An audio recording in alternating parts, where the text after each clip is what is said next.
and I loved him so much that I was thinking of getting married, so I was really hurt. After that, I threw myself into work like I was possessed. I got results at work and was promoted more and more. I also had some romantic relationships during that time, but they didn't last long. I just kept thinking about the time when I was dating David. I couldn't forgive him for cheating, so we broke up, but he was still the one I loved the most. I'll probably never see him again, and I don't even know what he's doing now. While I was thinking about that, I happened to meet him again at work. I was the leader of a joint project with another company, and when I went to the client's office, I found out that the other team's leader was none other than David. I can't believe I'm meeting David here. When did you change jobs? Well, a lot happened. But I was able to step up, so I'm glad I made the decision to change jobs. And now I get to see Jennifer again. What? I've been thinking about the time when I was dating Jennifer. Wait, are you trying to hit on me again like that? No, that's not what I meant. I really regret it. I never properly apologized to you. I'm really sorry. David. He had become a reliable and respectable man, unlike before. Well, he was getting results at work like this, so he must have changed his ways and was living a decent life. He worked very hard even after the project started. He took good care of the people around him and was very reliable. And the project was a great success. We shared our joy together. After that, we went out for drinks together for the first time in a while. I also wanted to celebrate the success of the project, and I was attracted to him again. After that, we started meeting regularly after work. And he confessed to me and we started dating again. We had broken up once, but we still got back together like this, and I was happy. I can be myself when I'm with him. And he had really grown up mentally since before. Even when we were on a date or eating together, I could feel a mature atmosphere in our conversations. I realized that people grow up and become adults. After that, we continued our relationship smoothly. About 2 years after we started dating, he proposed to me. I think that being able to reunite with Jennifer at that time was fate. I will never let go of Jennifer again. So please marry me. David said that and gave me a ring. I was very happy to be proposed to by him. I also wanted to marry David. Please take care of me from now on. So we decided to get married. I was really happy that I was going to marry him. I actually thought that he was my destiny too. I wanted to build a warm and happy home with him from now on. After that, we finished greeting each other's parents and had a wedding ceremony. Many friends, colleagues, classmates, and seniors and juniors from college came to celebrate our marriage. After that, we went on a honeymoon and started living together after returning home. Our newlywed life was very happy. David took good care of me and served me very well. I thought it was really good to marry him. After that, we continued our married life smoothly. Before we knew it, 3 years had passed. I still felt happy even after 3 years. And something very happy happened to us. It was my pregnancy. David and I had talked about wanting a child someday since we got married, so I was really happy when I found out I was pregnant. After that, I took maternity leave when my belly got bigger. While looking forward to the birth of our child, I rested slowly at home. David also cared about my physical condition and we prepared for childbirth together. What if the baby is a boy? or a girl? I wonder which one it is. I want a boy. I want to play catch with him. What if it's a girl? Let's see. I'll buy her anything she wants. That's not good. She'll become a spoiled child. I see. You're right. That's right. But if it's a girl, I want to enjoy shopping with her. I want to buy clothes and eat sweets at cafes together. I can't stop being excited when I think about when our child is born.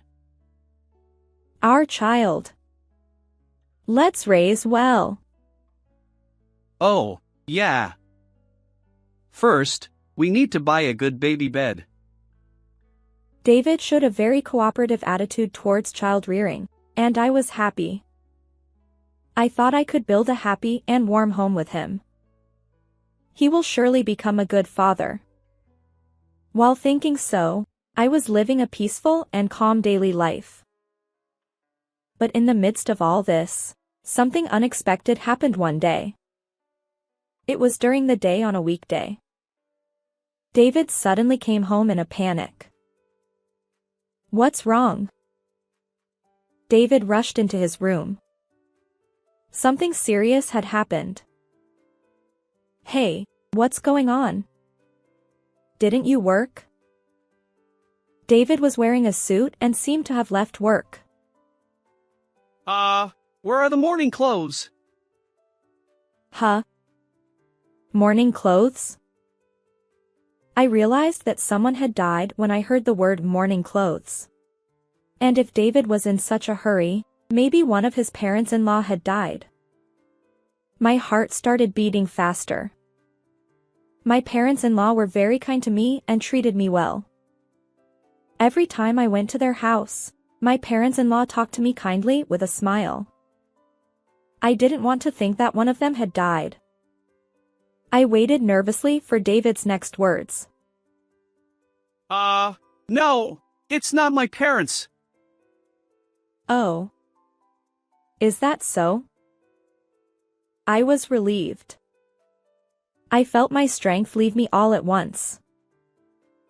Huh? Then who died?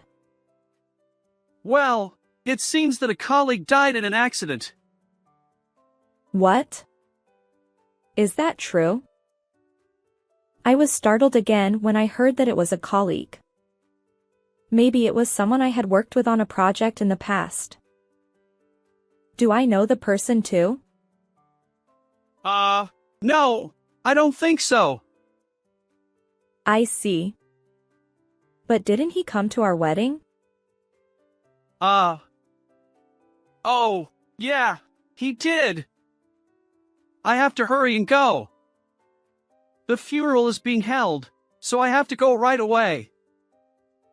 If someone who came to our wedding died, shouldn't I go too? No, it's okay. You're pregnant, Jennifer, so take care of yourself. Oh, I see. The morning clothes are in this closet. Really? Then I'll go right away.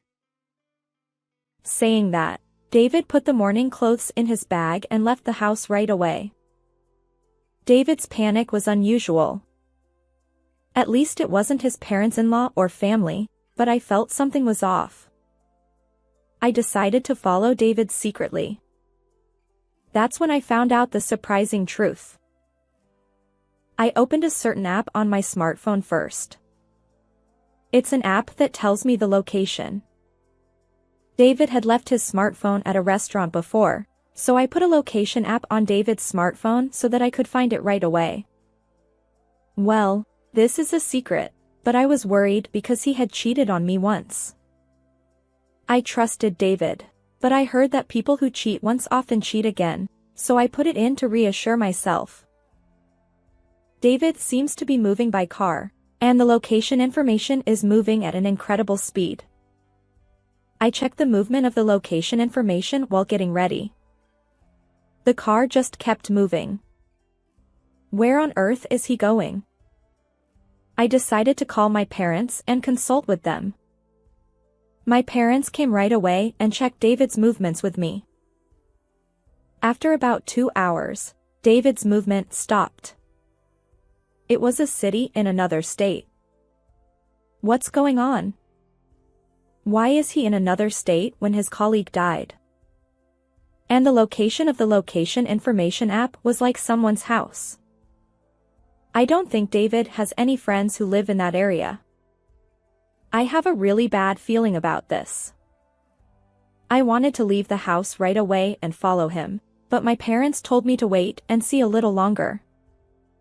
If the funeral is held, it will probably be the next day. So going to the chapel where David is the next day is the best option. I was very nervous, but I was able to calm down a little by going back to my parents' house and eating my mother's cooking. The next morning, I woke up early and checked his location with my parents. Then there was movement from David. It seems he was heading towards the chapel. All right. Let's get in the car and head there right away. My father said that, and we headed towards the direction where David was in the car. David seems to be in a chapel that is located a few tens of minutes away from the house in the city. And we arrived at the chapel after about 2 hours. Apparently, the funeral has already begun. We were wearing mourning clothes, so we were guided by the receptionist and allowed to enter. There, we witnessed a surprising sight. David was the chief mourner.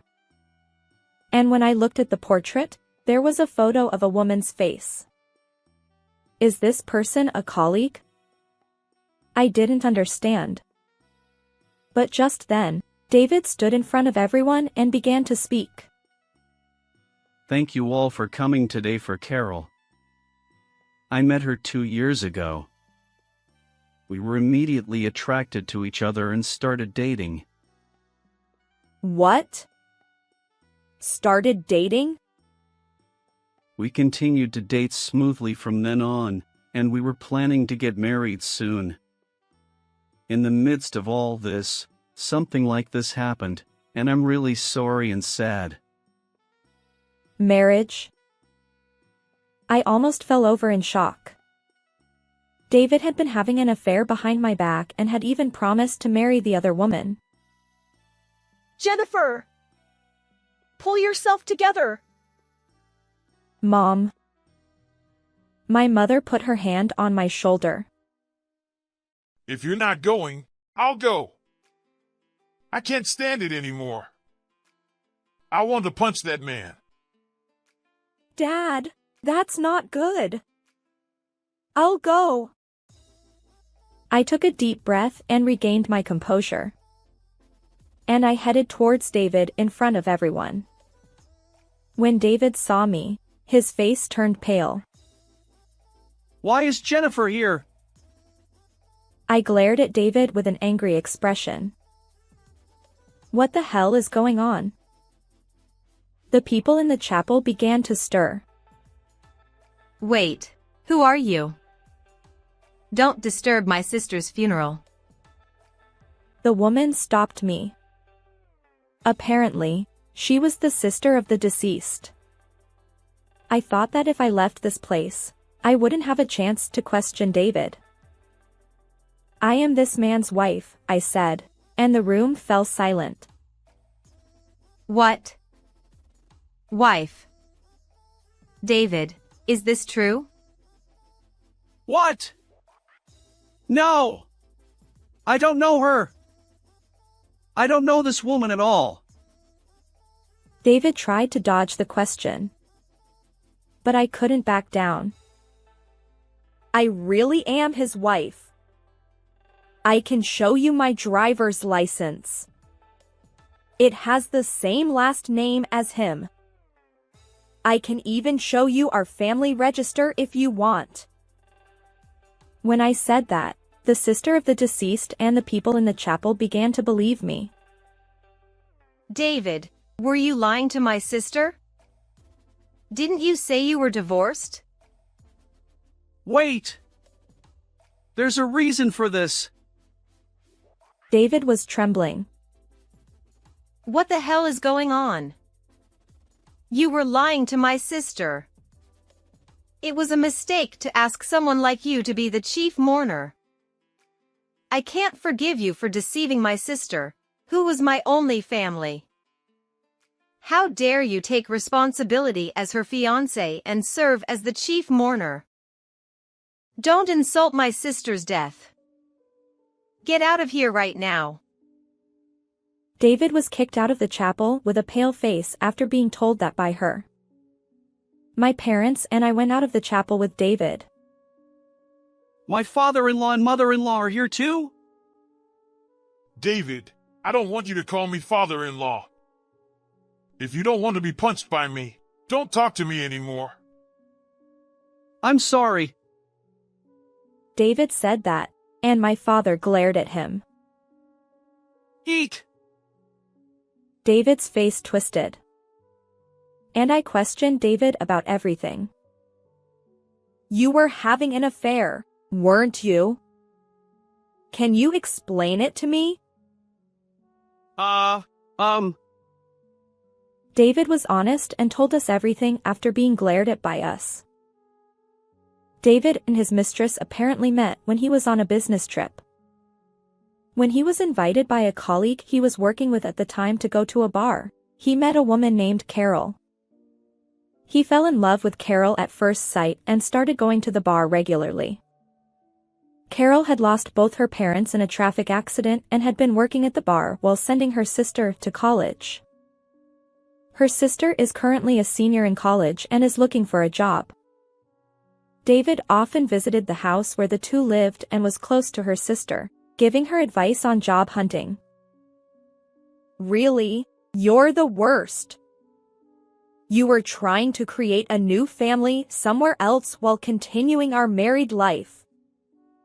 If you lied about being divorced, you can even say I'm your ex-wife if I appear. That's... You really haven't cured your habit of cheating. But it doesn't matter anymore. I'll divorce you after you pay me compensation. Wait! I'm sorry. Please forgive me. I won't make the same mistake again. Don't be ridiculous. I won't trust you again. I'll erase you from society, so be prepared to face hell and reflect on your actions. Jennifer! I left David, who had collapsed on his knees, and left with my parents. After that, I demanded a divorce from David and claimed compensation. I also reported everything to David's colleagues and my parents-in-law. Of course, David lost all his credibility at once and was transferred to a physical labor department in a remote area after a pay cut. He was also disowned by his parents. Currently, he seems to be living a lonely and poor life in an unfamiliar place while paying compensation. On the other hand, I gave birth safely. The child who was born is innocent. And my child was really cute. I will raise this child with care. I will make this child never be like David. I have decided in my heart to work hard as a single mother with the cooperation of my parents, and to watch over my child's growth by my side. Thank you for watching until the end. If you like, please subscribe to my channel. See you in the next video.